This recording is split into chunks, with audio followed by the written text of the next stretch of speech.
I'm Nicole Lappin, the only financial expert you don't need a dictionary to understand. It's time for some money rehab.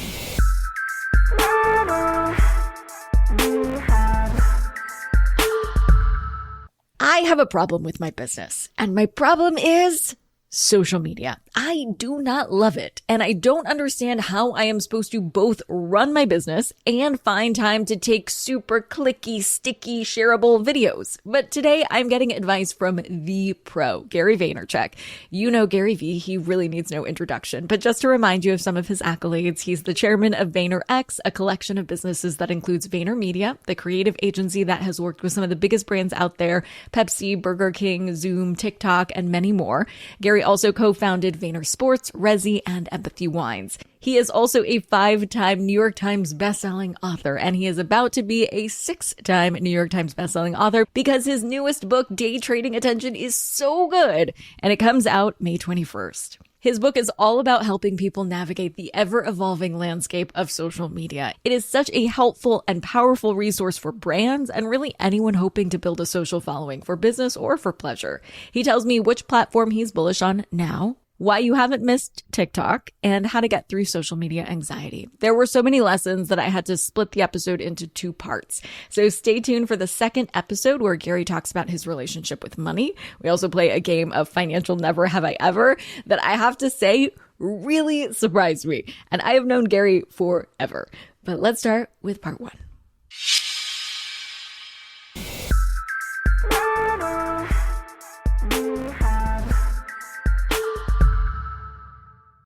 Gary Vaynerchuk, welcome to Money Rehab.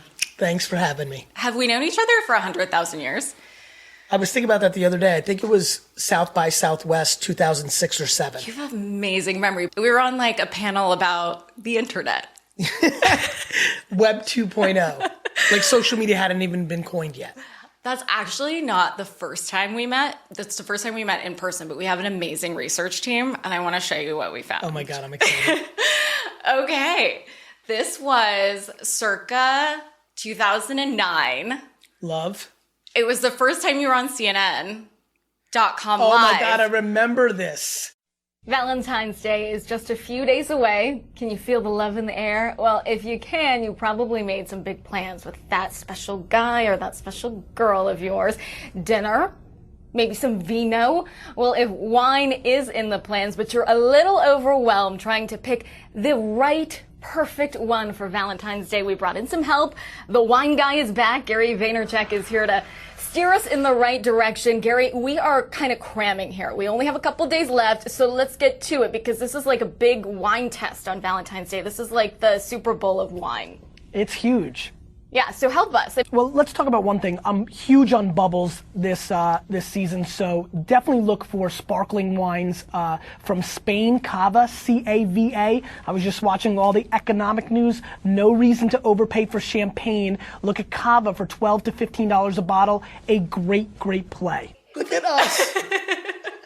How cool is that? I was like 24, maybe 23. You literally look like you're in high school. You look like a baby. So when you see this guy, Yes. what do you think? I think that dude knew what was happening, which was he was, even though I look fairly young there, I'd already been through a real decade of business building, right? That's 10 years into my career, How old are Gary. you? I'm probably 32 there or something like that. What I really understood there was, oh shit, this is what I saw in 95 and 96 and why I launched WineLibrary.com. But at that point, we were a small local liquor store doing back to money. What that dude knew was I'm seeing the same movie again. It was only the second time I'd seen that movie. Now I'm probably at 4 times seeing that movie, which is there's a substantial shift going on.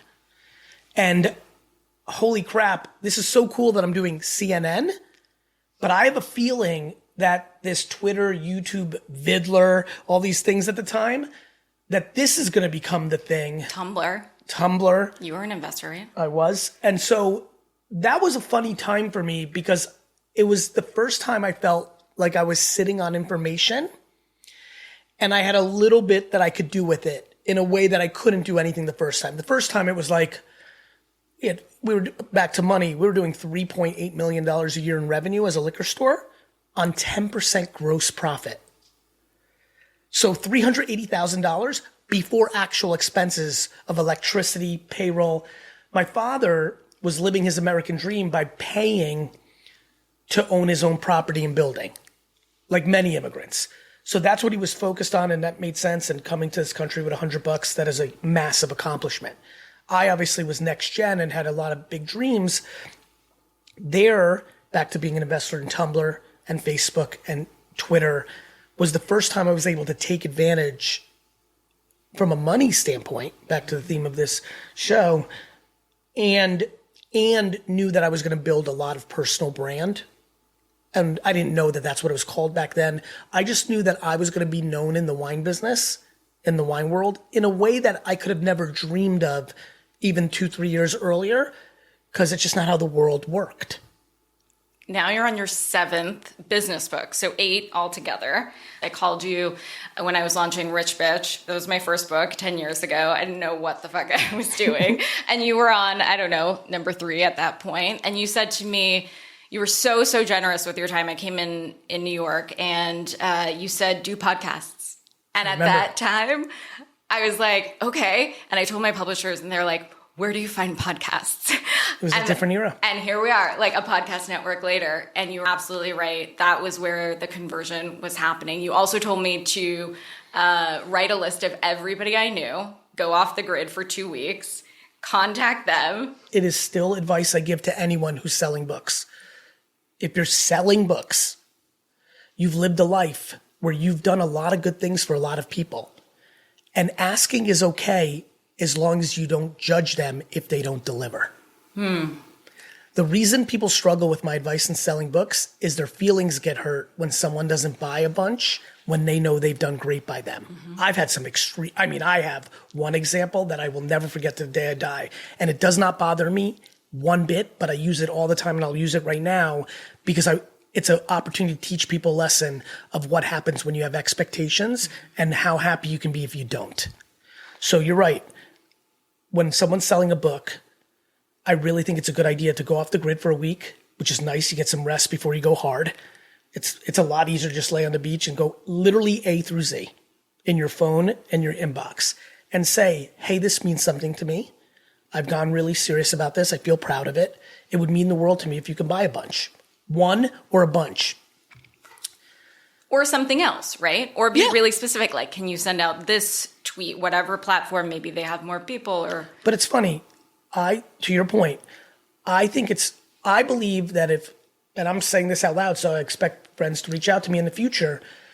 I think I make a bigger impact, and I have a very big platform. I still believe me buying 300 books for a friend that I really know, that really asked, and put them in the lobbies of all 10 of our VaynerX offices is going to sell more books potentially than a single tweet of like, hey, Johnny's book is awesome or Sally's book is awesome. Now it could be the other way, but like really actually asking. The problem is when I used to tell that advice, and I've been telling it for a long time, I didn't realize how many people were so grounded in insecurity and envy and resentment.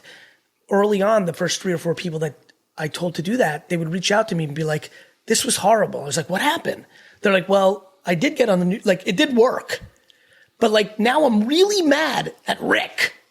And I'm like, why? Well, Rick didn't buy the book. Yeah, Rick didn't buy anything. And I've been so nice to Rick. And I was like, and it made me think about the most impactful story I have on this, which is I asked someone who I reopened, meaning an investment was closed. It was done.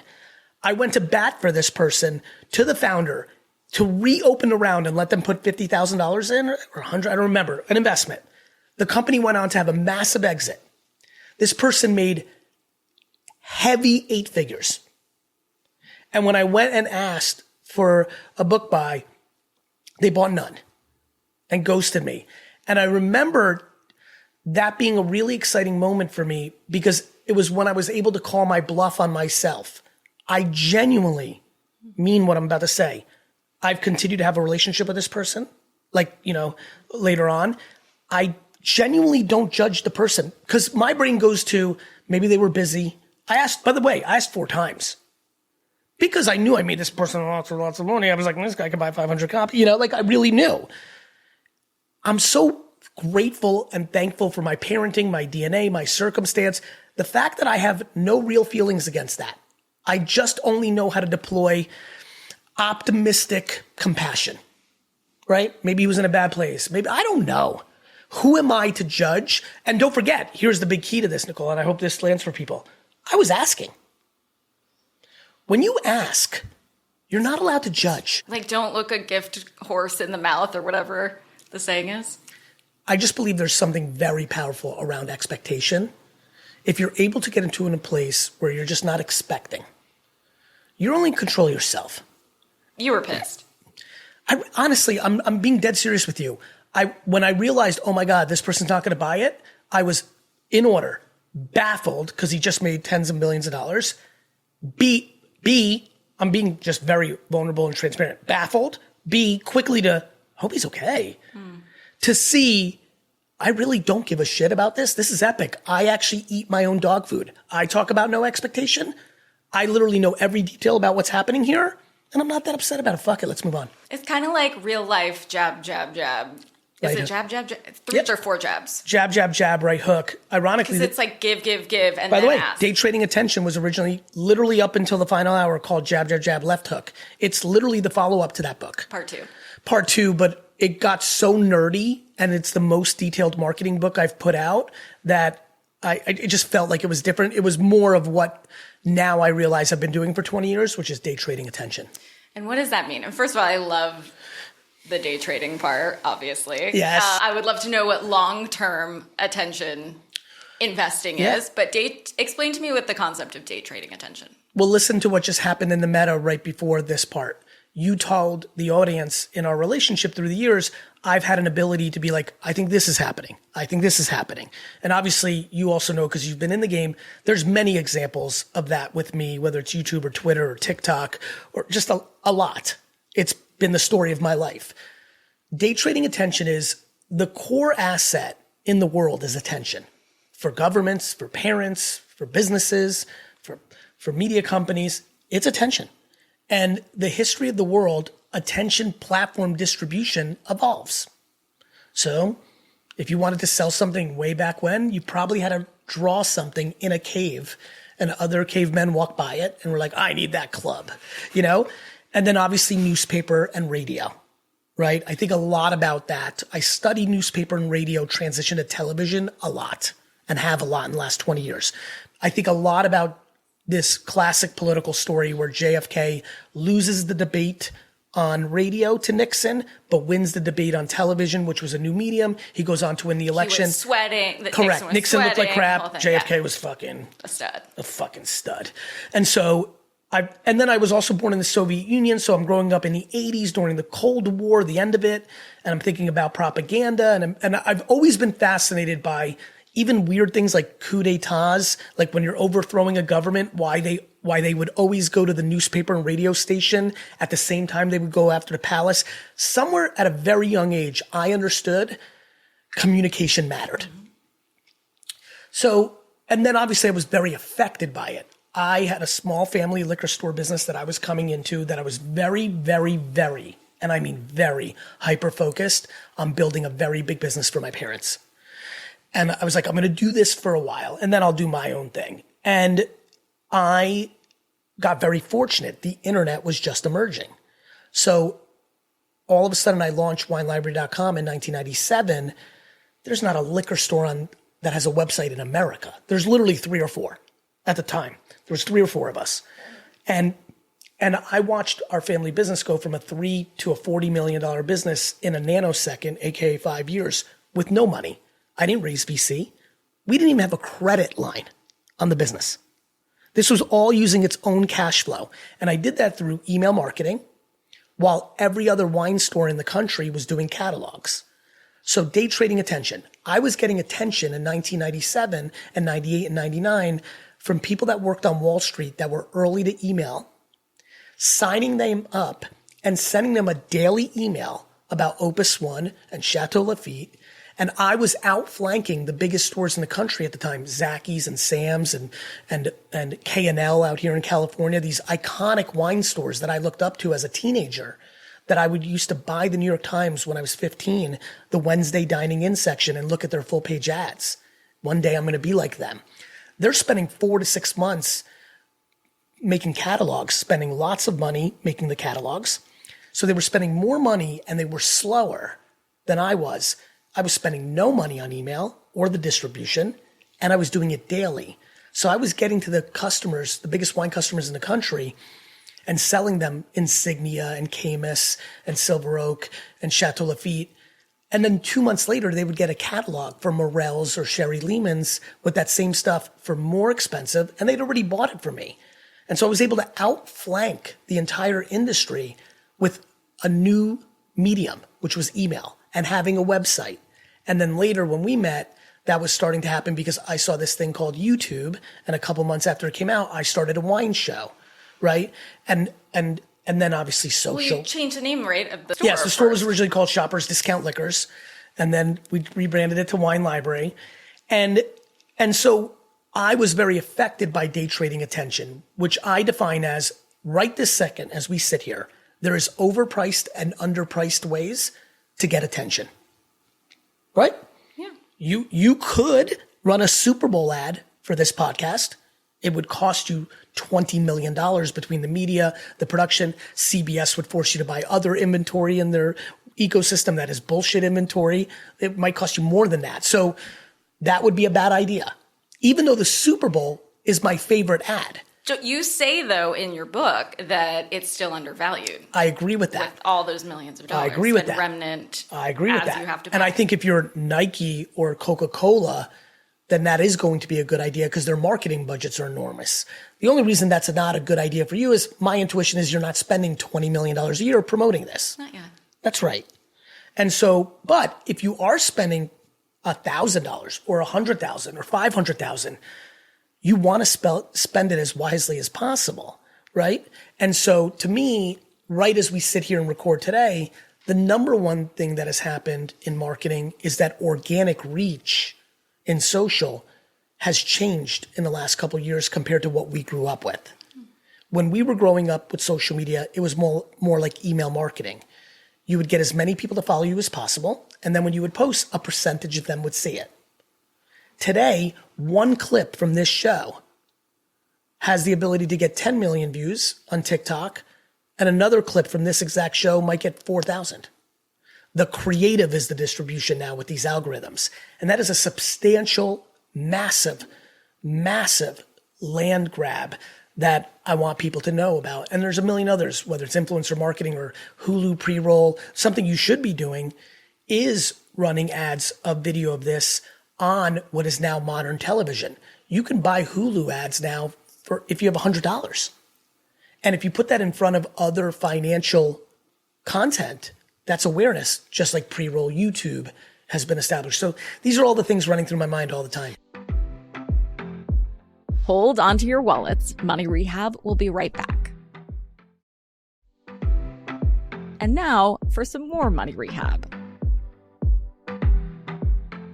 What is undervalued and what's overvalued right now? Because when you were also promoting Wine Library, you bought AdWords and Yes. you thought that they were overvalued, but they were really undervalued at the time. The clarity on that, let me jump in, is I bought them so cheap, like day they came out at 5 and 10 cents a click, that when they went up a year or two later to like 40 and 50 because other people were doing it, 40 and 50 cents, I was like, it's over. Right? Because I was like, damn, it used to be so cheap. I didn't really know at the time what CAC and LTV was. I didn't think in terms or had ever thought about customer acquisition versus lifetime value. I inherently did. I was like, if I invest in my business and we're good at what we do, we'll keep these customers. It'll work out in the long term. But I didn't have the math down yet. So to your point, what you're referencing is I wish that I spent more money on Google AdWords in 2001, 2, 3, 4, 5.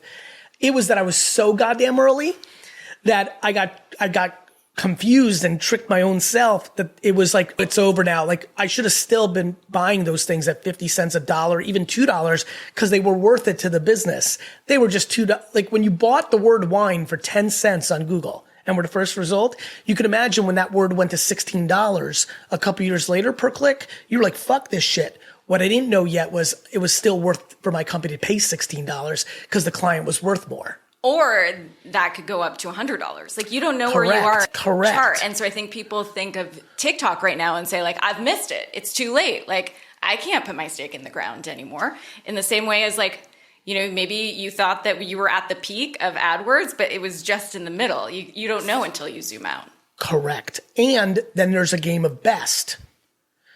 There's not only is it underpriced, but then are you good at the creative? So is it harder to quote unquote go viral on TikTok today than it was 4 years ago when I was yelling about it on every platform? You were yelling. So hard. I know. It was pre-pandemic and you wanted everybody to go Musical.ly first. Yeah. That's right. It had already happened. So I knew, like, the thing that has worked for me is I don't predict because I want to keep good reputation. Anytime I'm yelling about something, it has happened. I'm just there early enough that it doesn't feel like it's happened. But to your point, like, what's really fascinating now that everyone needs to hear is you've missed nothing. Today, somebody will start a YouTube channel. YouTube has been rocking and rolling since 2005, right? For the last 19 years. Today, as we're doing this right now, somebody will start a YouTube channel and they will go on to fucking crush it because they were better. That'd be like saying, well, there was no room for Billie Eilish because Madonna and Cyndi Lauper and Whitney Houston were pop stars and all the pop star opportunities are done. It's a merit-based game on the creative. And so no medium, not podcasting, not YouTube, not Twitter, not Facebook, every one of them is fertile ground for best, but best takes creativity once things get overpopulated. What skill set creatively it took to go crazy on TikTok 4 years ago, today is the mundane. That doesn't mean you have to be crazy. It means that you have to provide something new and different that has depth. The other thing we're giving flowers here. The other thing that I always thought was going to work for you was the depth of what you were talking about. You were talking about substantive stuff. The stuff you were saying was right. Financial literacy continues on this day, as we sit here, to be still way underpenetrated from what I wish the world knew. So the other thing that people need to hear that I think has been very substantial for both of us is you can have sizzle, and we both have sizzle. That matters. Charisma, ability, all character, that happens. But if you do not have stake, you have no chance of longevity. Back to that South by Southwest, I remember the keynote I gave that year. I remember because I used to read every single tweet after every talk I gave. And I remember many people during that era thinking that I'd be gone in a year or two because they thought my over-the-topness was just shticky and like all sizzle, no steak. And I remember enjoying that back to like, because I knew that, no, I'm doing this forever. Like, I'm a real businessman. Like, I think at that point already, I'd already accomplished things. I wasn't guessing. Like, I knew I had the work ethic and the talent. And so I really think that people need to hear, like, if you're thinking about starting a podcast or you think you miss TikTok or you want to do a YouTube channel, like, there's nothing stopping you. Do I believe that the next big platform that comes out, if you move fastest on it, that you'll get even more upside if you're good? Of course. It's just supply and demand of attention. But there's never a bad time to go on a big platform if you're good enough. Well, I say that about investing too. Like, you're never as young as you are today. Some people say they're too old. Today is as good a day as any. Or you miss something, right? To that same point, if you missed investing in a good business and you're like, damn, I should have bought it at $18 a share. Now it's 42. Well, guess what? If it's actually a good business. I mean, I remember people telling me that they missed out on Apple stock in 2011. Really, right? You know, right? I mean, Facebook, yeah, I invested in Facebook 4 years before the IPO. I've never sold a share. It opened at 42, went to 19. A lot of the people that worked at Facebook at the time at the 6-month lockout sold at 19. It's 500. That's where, because you don't know where you are in that chart, right? That part. And what are you yelling about now? Twitch? I do love live streaming, but I'm yelling about Twitch for a different reason. I don't need to yell about Twitch. Twitch has clearly long established that it's important. Ninja popped on Twitch 7, 8 years ago. This is nothing new. Clicks, Aiden Ross, all this stuff. And I know Aiden's on Kick or something, but streamers have won. What I'm yelling about with live streaming is I see something really interesting. I think there's a new genre coming that's going to blow people away, which is what I will call the mundane. People that are streaming almost like an ASMR of something. Like I said something the other day, I'll say it again. I believe I'll use an example.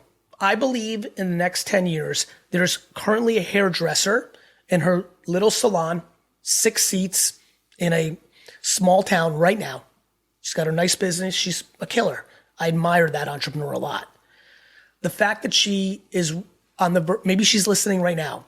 If she puts a laptop or a camera in her salon and starts to stream the day, literally, I believe that person is going to become famous and make a lot of money by not playing to the camera, by literally living their life on their core activity. Like Truman Show style. That's right.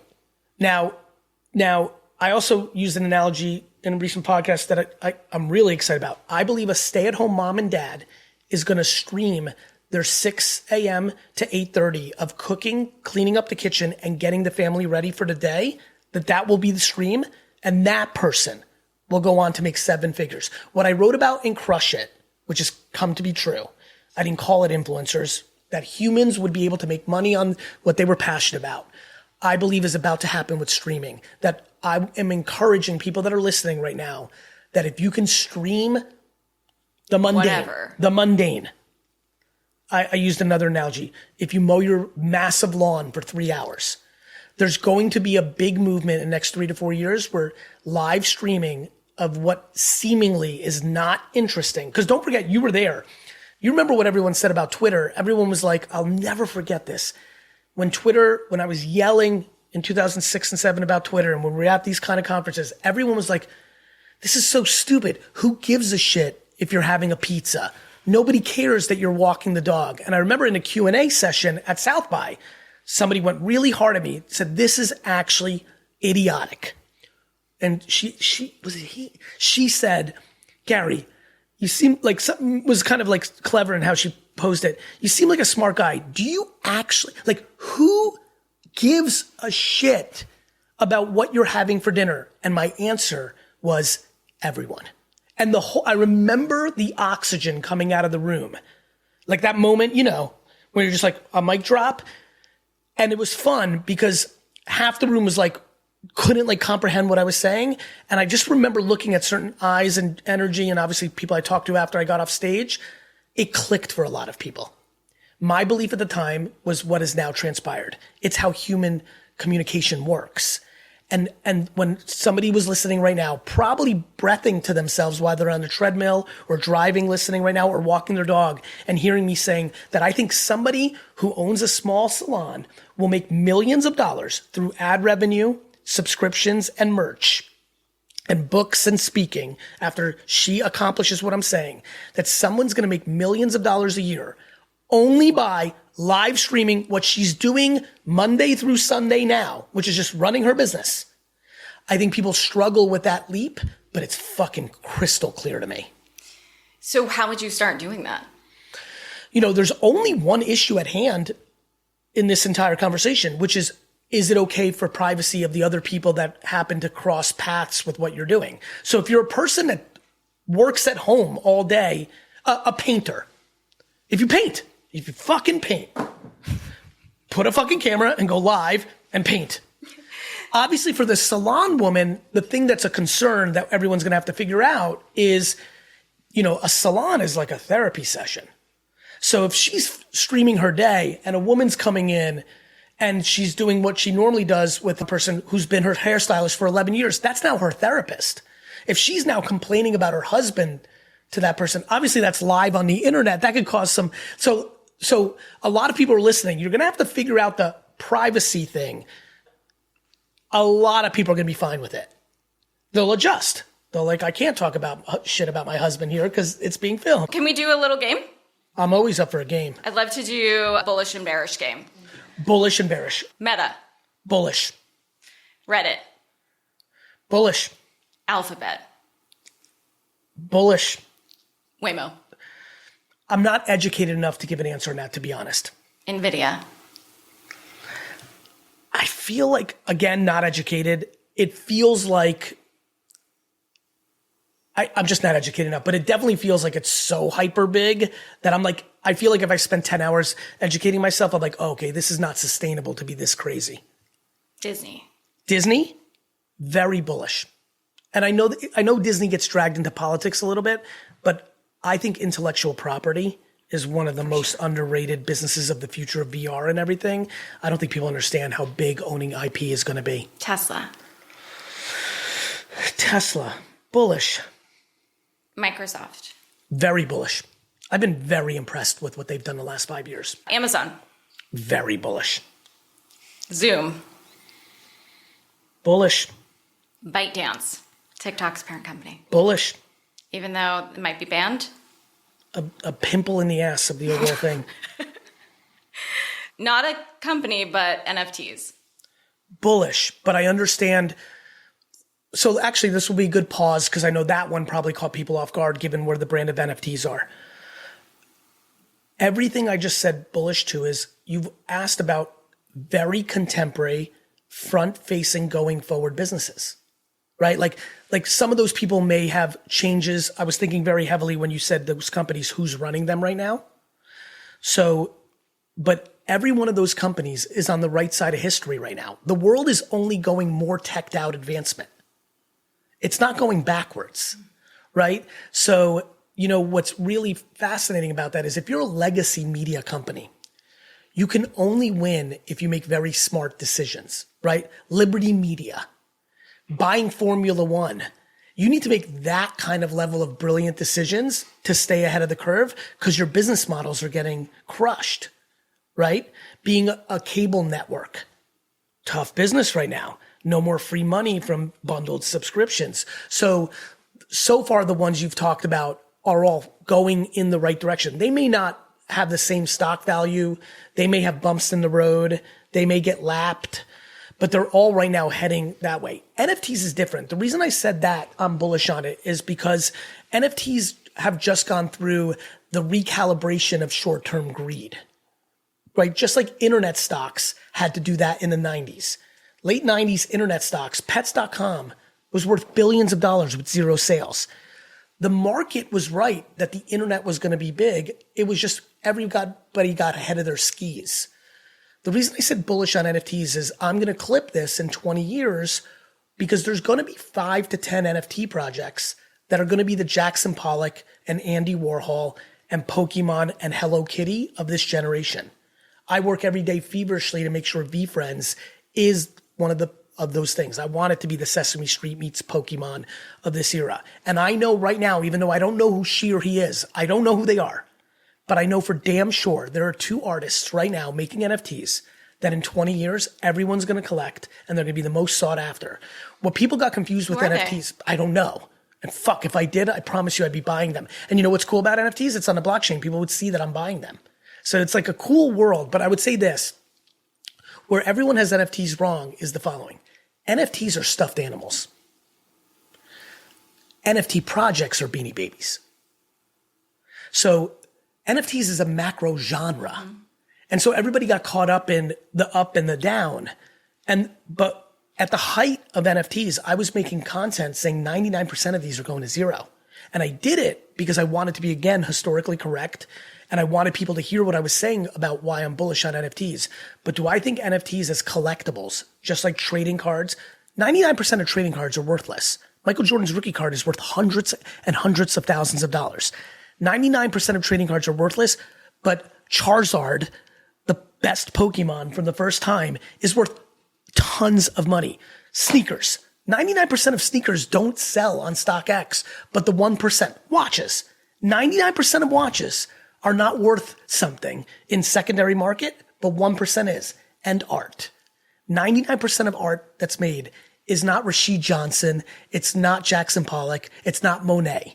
Same with NFTs. 99% of collectible NFTs will be worth zero. But the 1% for the next generation will be the collectible of choice because of the way digital will work. And that's why I'm bullish on it. It'll be the Lafitte. That's right. Thank you for that. I'm sad at myself and way to pick me up. 99% of wine is not collectible. Right. It's drank fucking within the year that it's made, and people drink it this weekend for Easter, right? At the time of this recording.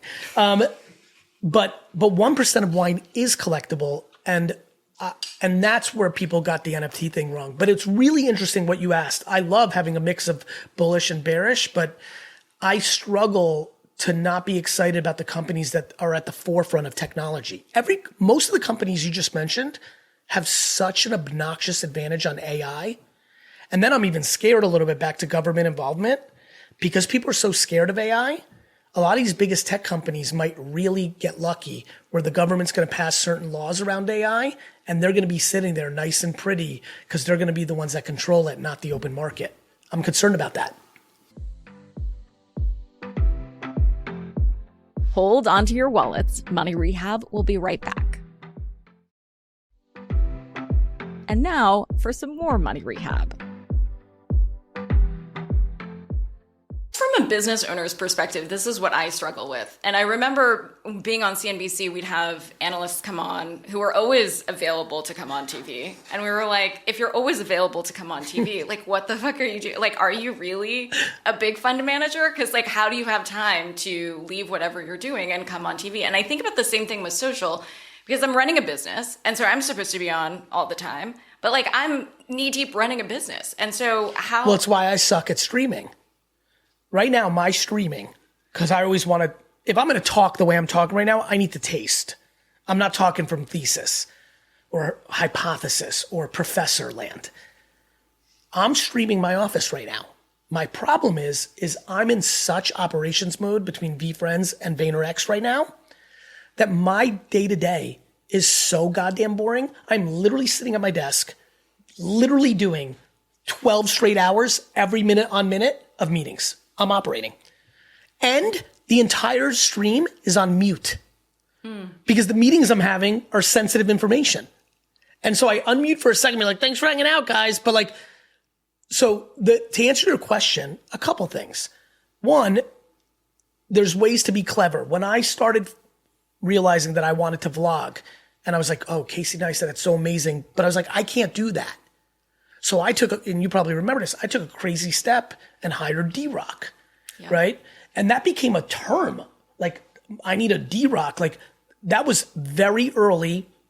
I was one of the first people that had a human being following me around 24/7. I remember you first, before that, didn't you have a human trainer following you around and taking Yes, that was the out same of your time. hand? That's exactly right. And first class. I literally started, this is true, I literally started vlogging, D-Rock following me, and Mike Vacanti, who I worked out with this morning virtually. That was 10 years ago when I started getting serious about my health. It's happened at the same time. I had two human beings following me around. One was filming me, and one was making sure that I wasn't putting non-needed carbs into my fucking body. So, but then how do you run a business successfully and also make sure you're doing content all the time? Because you're like content. Well, I was going to answer why those analysts were probably either one of two extremes, either very smart or what you think, which is faking the funk, right? Anybody, this goes back to the premise of the book. If you're one of the top hedge fund operators, managers, or whoever you had in private equity people or public CEOs, they were extracting the attention from CNBC. You could, listen, I am very busy, but if I am given the opportunity to have 30 or 40 minutes or 17 minutes, especially with Zoom, 10 minutes that I allocate to that level of awareness of what I'm doing, that's ROI positive. So CNBC is a no-brainer. The ones I'm more skeptical about is like they're on every little thing that has like 19 viewers, but even that they might be smart about. One of the main reasons I do podcasts is A, for the attention of the audience, which is happening right now, but B, for the recordings of it for my own content. I like doing 2-for-1s. You know, I love public speaking because I enjoy it, right? It's lucrative for me, but luckily for me, it's become not ROI positive to the amount of time that I need to allocate for it. One of the main reasons I still do it, there's only two reasons I still do it. I genuinely enjoy it, and I want to do it occasionally. It's still fun for me. And two, I need content. I have a problem. To your point, I'm so operating right now that I don't have enough content. And so I need to actually allocate time for podcasts or keynotes or other things just to have content creation, because my life is my production facility. I love a twofer. I love a deal. So what does that look like? And what about the people that are maybe faking the funk on social media that are like, I'm making millions of dollars in one day and this and that? Well, you know that. Like, I mean, I think if you're rich, you don't have to say you're rich. But it's become more of a trend to say. Look, honestly, I don't even think about that, because this goes back to what we talked about earlier. That just plays itself out. You and I have been around the block at this point a little bit. We've seen people come and go. And so, like, look, as long as no one's massively hurting someone, like really bad stuff, then it just becomes like I have no feelings towards anything that someone's doing that might be faking the funk, because they're, from my perspective, honestly, I go to compassion. I'm like, I hope they get into a good place where they don't have to do it this way. So explain to me who's on the team now. Meaning, so what's happening? Like for this twofer, what are we doing? Dustin's recording. We have about a 25-person team at this point, I think. Bunch of international people. The content goes into a hub, and we go through the content. Now more than ever, starting to use AI tools to go through the content and pick out the moments that we think have validity or upside to be meaningful short form content. And away we go. And I distribute through every platform. I think what's unique about me still is there's not a lot of people who go coast to coast from Snapchat to LinkedIn and everything in between. I post on every single platform at scale every day.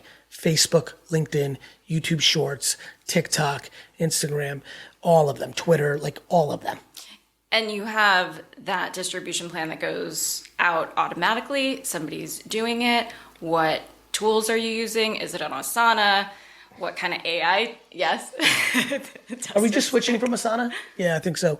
Everything you just said. And again, like literally human beings with tools, project management tools, editing tools, whether it's CapCut or Adobe or whatever it is.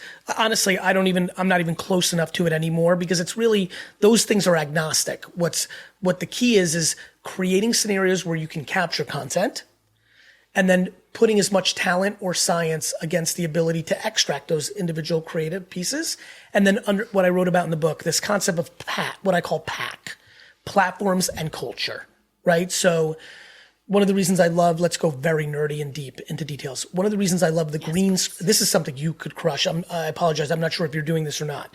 Green screens. You would crush green screens. But it takes so long. No, it doesn't. That's so weird you say that, because green screens is one of the biggest reasons on TikTok? I do mine on Instagram, but I don't, let me rephrase. I reacted the way I reacted because it's one of the few things that I can do fast. Get a headline of something I have an opinion on, put it in the green screen filter, flip the camera, look at it, speak my piece for 60 to 90 seconds, and send it to the team with copy, and we're done.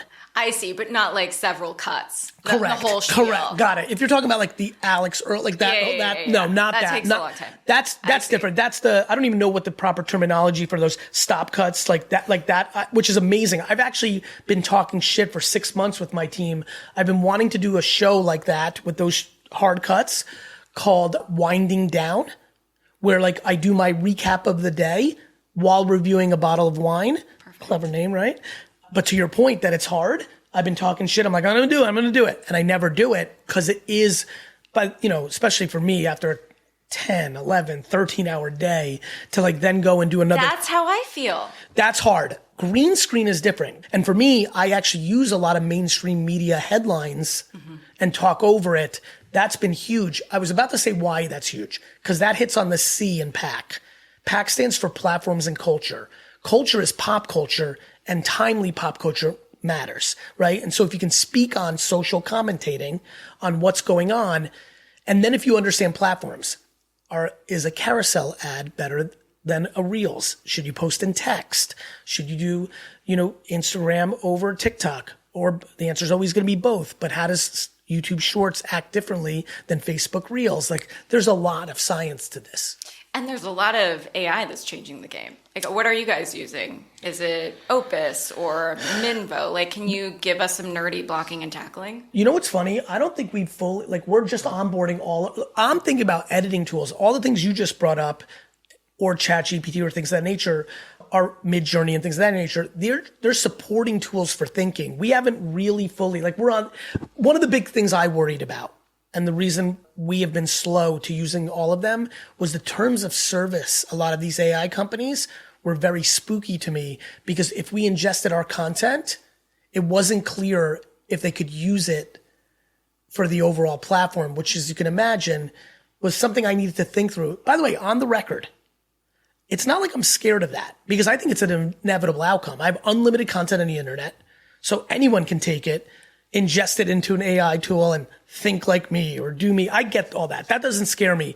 It was more of, when the laws are written by America, the EU, the world is going to have to address this issue. When it's written, I just wanted to make sure that it's one thing if someone went on the internet and took my stuff and did it. If I deposited it in, I wanted to know the TOS. We're finally in place where it seems like the AI tools are starting to write terms of services where they say, and we have no rights to this. You can use our tool, but it's not like we can ingest all that information and do something with it. So what is scaring you with AI? The same thing that scares me with anything in life. Nothing scares me per se, but the thing that everybody should always be vigilant on is, what don't we know, right? That's all. Like, you know, the thing that scares me with AI is the same thing that scares me with sugar. There was a time when the world didn't understand sugar completely. Now, there's a lot of science and understanding that a lot of sugar leads to dementia or Alzheimer's or a lot of other things we don't want to happen. I'm not overtly scared of the robots killing our children, but I don't eliminate it as a possibility. Anything can happen. I just don't demonize new technologies. I look at the optimism. I don't think about all the jobs that AI is going to take out. I think about all the jobs that AI is going to create. When everyone cried about the car being invented, which was something people cried about, they said, look at all these people in the horse business that are going to go out of business. This is real stuff. I mean, there was, God, I hate this. I always promise myself, don't forget the number, because then you can use it, and I can't remember it, so I'm not going to make it up. There was a shocking amount of people in the United States of America whose jobs were directly correlated to horse shit. I'm being dead serious. The amount of people in Manhattan, Chicago, Pittsburgh, Cleveland, Baltimore, that's job in life was to go around the city and clean up horse shit, because horses is how we moved around. There was articles written about, this car is terrible. What are all these people going to do?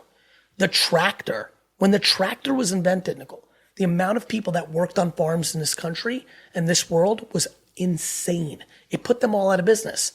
You know what that meant? They all went on to do more profound things.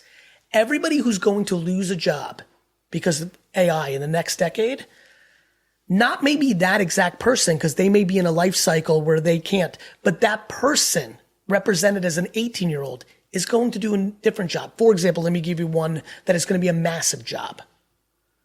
Prompt engineering.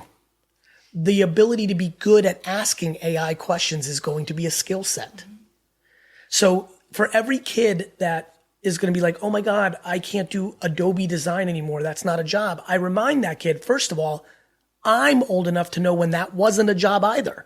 You took the job of the people that used to do it on paper when I was a kid.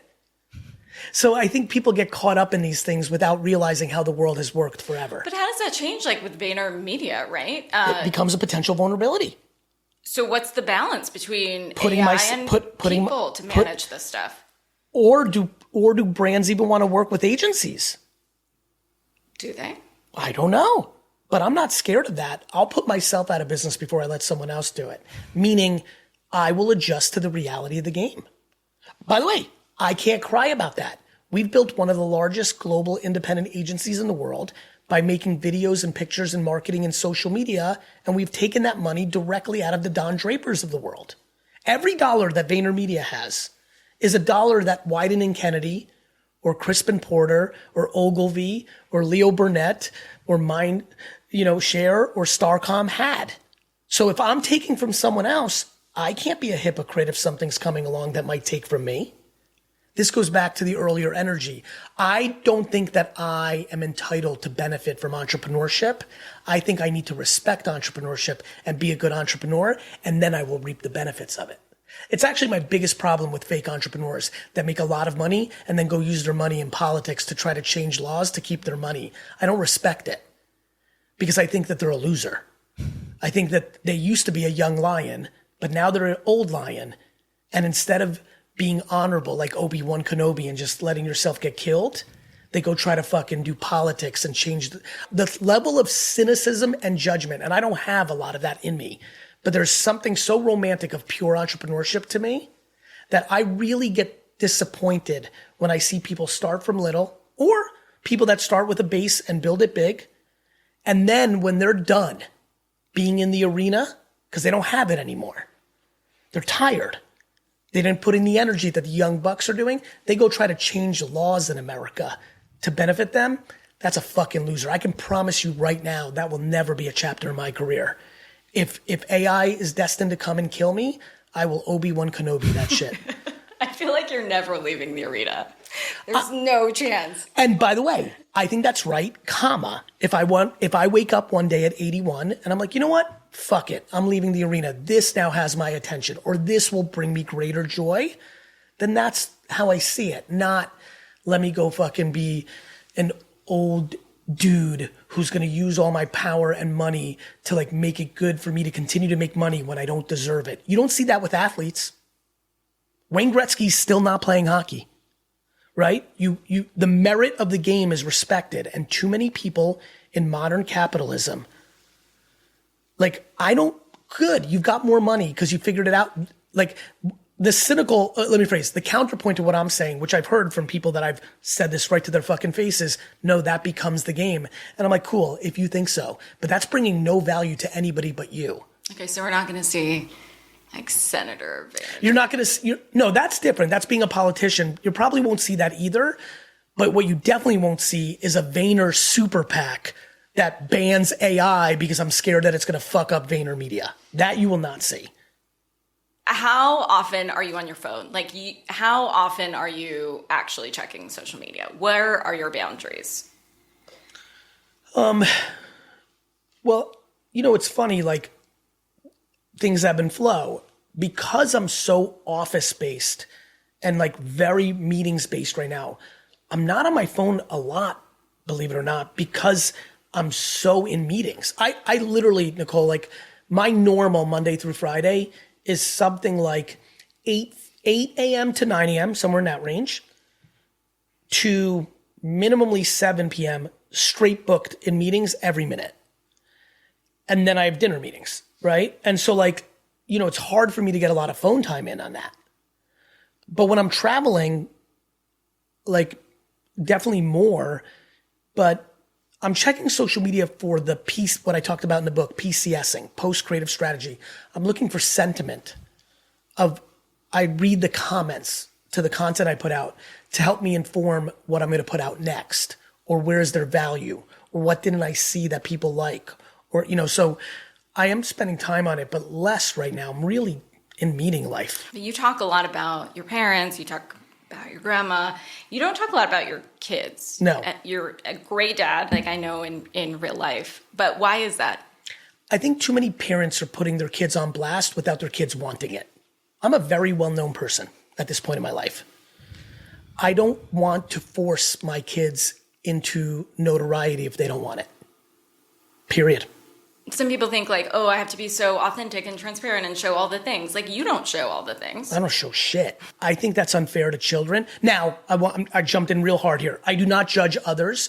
I don't think I love talking about parenting in the macro. I hate talking about it in the micro. I am not saying that every parent that's doing that is wrong. They might be 100% right. I don't know their children. I know for me that it's very important that I don't do it for them. And so I think it's not understood yet because we've never lived through an era where everyone has the potential to be known. And I think that there's a lot of children that will end up resenting their parents for putting them on blast like that. And there's other children that will learn so much from it and it will be awesome. I just don't know the outcome of mine, and I'm not willing to take that risk. For someone who didn't get self-esteem and confidence from her parents just asking for a friend, what would you say to those types of feelings of depression and anxiety around checking social so much? Well, that's incredibly normal. Like there was people who were older than us that had massive anxiety watching Lifestyles of the Rich and Famous. And massive envy watching MTV Cribs. And the reason I brought up those two things is I'm trying to get the parents that are listening to realize envying people of wealth or status or perceived happiness is not a new phenomenon, right? And so I would say that makes sense. I think for everyone who's listening right now who has envy or anxiety or things of that nature, that's a natural human trait. That's part of almost everybody's journey.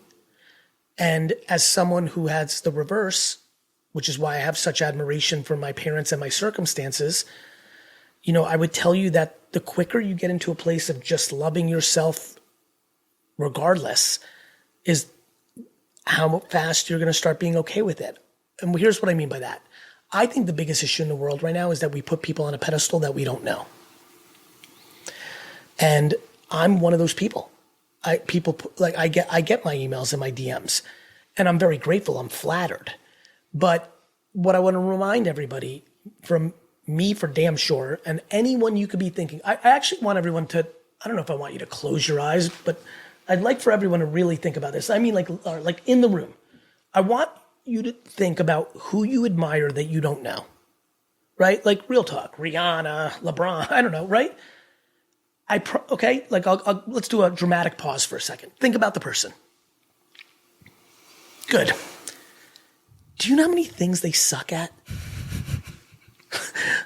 Do you realize that they have right this second a child, a brother, a sister, a parent that could sit with you for an hour and shit on that person so heavy for what they're not good at, what they don't do, this is human life. I think for the people that you're talking about, which is almost everyone who's listening, why are you putting someone else on a pedestal and shitting on yourself? Stay tuned for the second episode where Gary talks about his relationship with money. We also play a game of Financial Never Have I Ever that I have to say really surprised me. And I have known Gary forever. Money Rehab is a production of Money News Network. I'm your host, Nicole Lappin. Money Rehab's executive producer is Morgan Lavoie. Our researcher is Emily Holmes. Do you need some money rehab? And let's be honest, we all do. So email us your money questions, moneyrehab@moneynewsnetwork.com, to potentially have your questions answered on the show or even have a one-on-one intervention with me. And follow us on Instagram @moneynews and TikTok @moneynewsnetwork for exclusive video content. And lastly, thank you. No, seriously, thank you. Thank you for listening and for investing in yourself, which is the most important investment you can make.